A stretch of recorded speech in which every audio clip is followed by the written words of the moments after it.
নির্বাচনী আচরণবিধি লঙ্ঘনের অভিযোগে খেলাফত মজলিসের আমির ও সংসদ সদস্য পদপ্রার্থী মামুনুল হককে শোকজ নোটিশ দিয়েছে নির্বাচন কমিশন।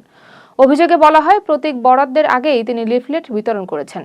নির্বাচন কমিশনের নির্দেশ অনুযায়ী নির্ধারিত সময়ের মধ্যে তাকে লিখিত ব্যাখ্যা দিতে বলা হয়েছে। বিধি অনুযায়ী ভোটের 3 সপ্তাহ আগে প্রচারণা নিষিদ্ধ।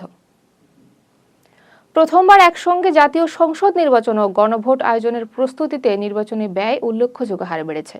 সংশোধিত বাজেটে নির্বাচন খাতে বরাদ্দ দাঁড়িয়েছে ৩,১৫০ কোটি টাকা। প্রচার যন্ত্রপাতি ও পরিবহন খাতে ব্যয় বহুগুণ বেড়েছে।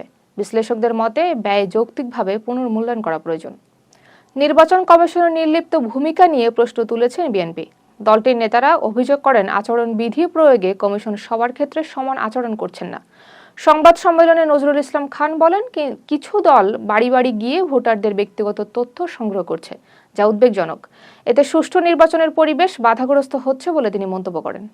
আসন বণ্টন নিয়ে দ্বন্দ্বে জামায়াত ও ইসলামী আন্দোলনের জোট ভাঙার শঙ্কা দেখা দিয়েছে।